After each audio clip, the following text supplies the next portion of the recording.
everyone, I hope you're well. Today we're going to be doing a bit of a guitar collection video.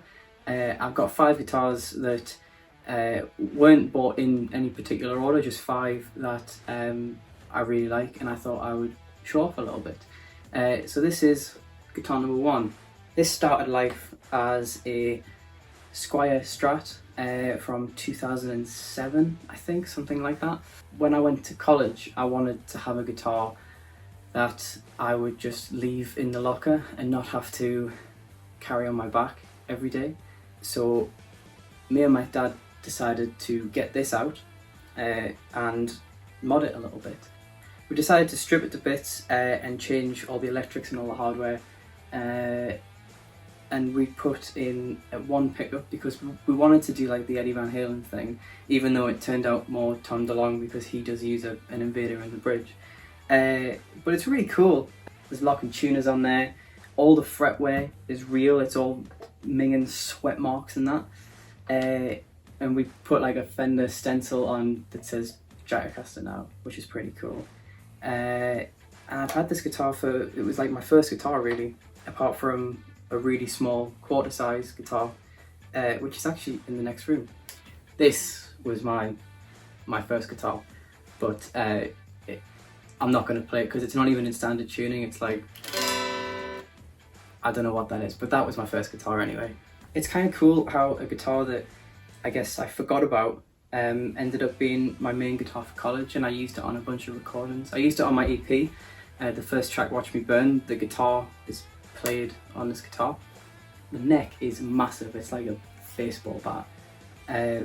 But it's really cool, I really like it, and I still play it now. So without further ado, this is how it sounds.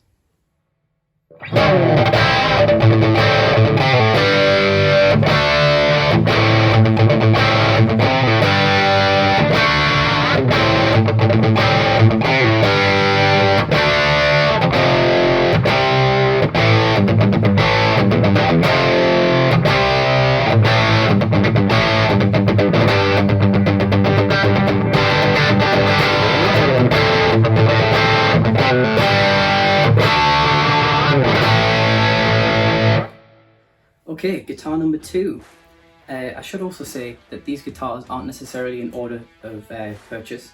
There was definitely guitars in between, but we're only going to talk about 5 today because otherwise it would be a 2-hour long video, and who wants to watch that?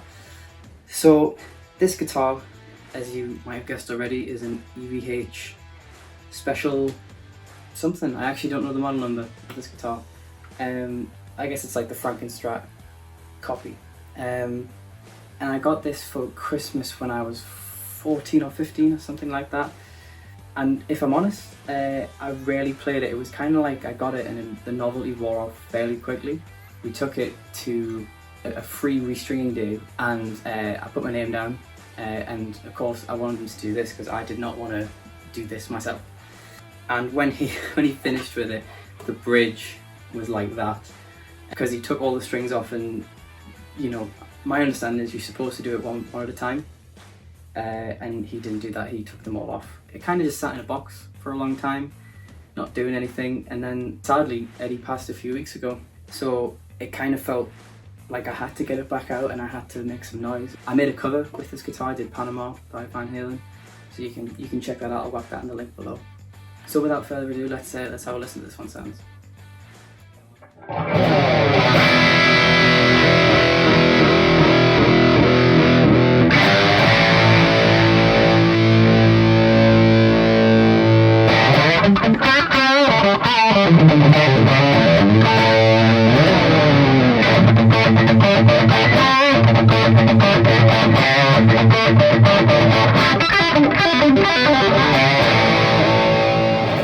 Okay, guitar number 3. This is a few years after Eddie. I got this for my 18th birthday. It is a Fender Custom Shop 60s Strat. I got this for my 18th birthday. My mum and dad said that they wanted to get me something that I was going to keep forever. And I jokingly said, oh, how about a Custom Shop Strat? And they were like, yeah, okay, that sounds good. So we literally went all over the country looking for the one, because I didn't just want to get one just because. I wanted to get something that I was going to keep forever. We went to Anderton's in Guildford and they had a great selection, but they didn't have the one I wanted. And one day we went to Guitar and we were talking to the sales guy, and he kept handing me guitars, and none of them felt right. You know, I tried maybe 10 or 20 guitars and none of them just were the one, you know. I'm not picky. I think I just needed to find the right one. He said, let's look on the website and see if there's any in other shops that you could order into the store and you could try out. So I was like, okay, cool. And I picked this one based on the colour. It's a bit John Mayer, Steve Ray Vaughan kind of vibe. A bit Rory Gallagher, if it had a white scratch plate. He said, oh yeah, it's the serial number ending in 666. And I was like, what? No way.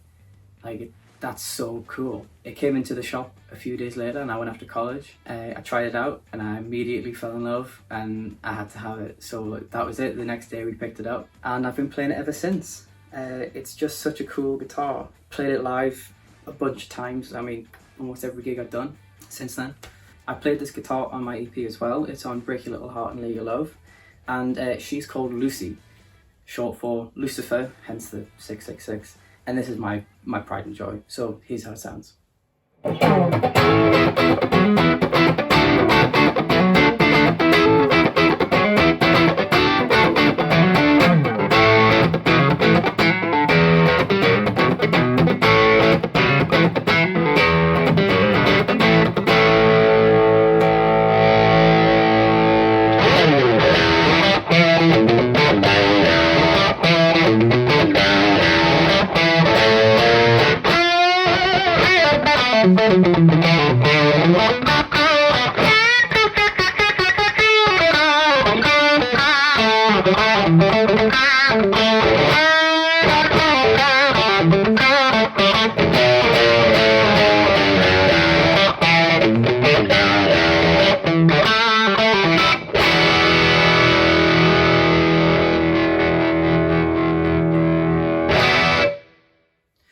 Okay, guitar number 4. This is a Mexican Fender road-worn Tele from a few years ago. We were at the Metro Centre in Gateshead, which is like a shopping mall.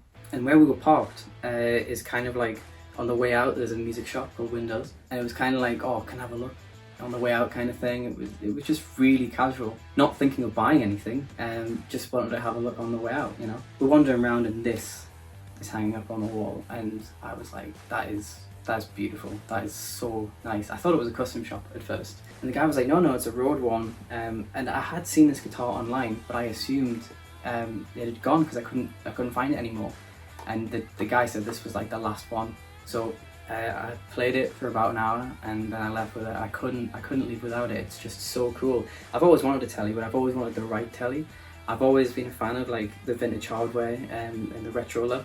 And because it's road worn, it's got the nitrocellulose lacquer and it's all cracked and it has a vibe. It's really, really cool. As some of you may have noticed, I have a vinyl scratch plate. This was in homage to Tom Petty, who is like my favourite artist. I really wish I saw him before he died, but I never got the chance. This isn't actually the Tom Petty album. This is a record that I just found in like a 50p bargain bin at a record store in Newcastle. And my dad made this transfer from my actual Tom Petty record and stuck it on there. So it just looks really cool. I saw someone else do it online and my dad was like, oh yeah, we can do that, you know. So it just looks really cool. And then I also upgraded the back plate because a guy was selling like he makes these plates and he makes them look all vintage and, you know, dirty and disgusting, and it's really, really cool. So yeah, this guitar's awesome. Played a few gigs with it.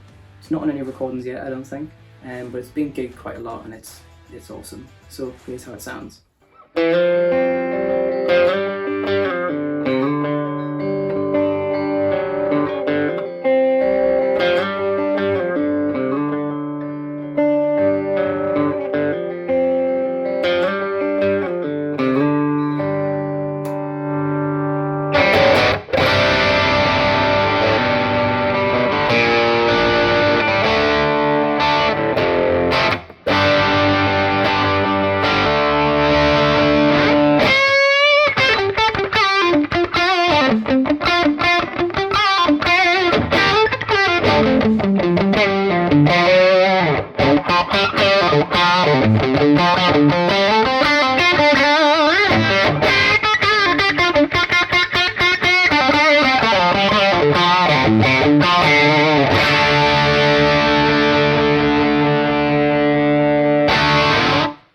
Okay, last guitar. This is a Gibson 2005 Les Paul in Honeyburst. This guitar I got last year, and again I wasn't really looking for a guitar. I knew I wanted to get a Les Paul and I've always wanted one, but again, never found the right one. They were always either too heavy or they didn't feel right, or honestly they were too new, because I guess older Les Pauls are more expensive, especially like vintage ones from 50s, 60s, 70s and stuff. I saw it on the second-hand page of the Guitar website, and it was a great price. It looked amazing, and I was like, oh, I've got to try it at least, So I ring Guitar up and they say it's in the Birmingham shop. I'll get a hold of them and then I'll get back to you. I was like, great, right? He rang me back about 5 minutes later saying there's somebody trying it right now in Birmingham, and we can't do anything until he puts it down and says he doesn't want it. So I was gutted. I was like, really? So I think we were going out that day, and I was, holding my phone the whole time thinking, oh, are they going to call, kind of thing, And I think maybe 2 hours into it, I called him saying, is there any update? And he went, no, he's still playing it. And I was like, really? Anyway, at the 4-hour mark, they called me saying, he's just put it down now. Would you like it to be shipped to the Newcastle shop so you can give it a try? 4 hours, man. Like, really? I think I would know if I liked a guitar in the first 10 minutes of playing it, or half an hour at least, at the most, I should say. So yeah, but anyway, it came to the Newcastle shop, immediately fell in love. It just it's got a vibe. It's from 2005, which is actually longer than I've been playing guitar, which is quite cool. And it's just got a vibe about it. It's really cool. It's awesome. The guy before, obviously, they'd gigged it and stuff because there's loads of sweat marks and stuff like that. The neck feels great. It's just an awesome playing guitar. And this guitar is called Watson, after John Watson, who sold me a Guitar, because at the time, I haven't seen him since, and since the pandemic and stuff, I don't know whether he still does this, but he was going to be Machine Head's photographer. I mean, he was for a long time, but he was going on a big tour, and he stepped down as manager at Guitar, and it was kind of one of the last guitars he ever sold. So this guitar is in tribute to him. This is called Watson, and this is how it sounds.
Thank you so much for watching. This has been a little insight into my guitar collection. I do have quite a lot more, but I didn't want to make a really long video. I kind of just wanted to show off a few special ones. But if you would like to see a part 2, then drop a comment down below. Please like, subscribe and share this video if you enjoyed it, and if you've got any ideas for this channel, whack them in the comments below. I've been Jack, thank you very much, and we'll see you next time.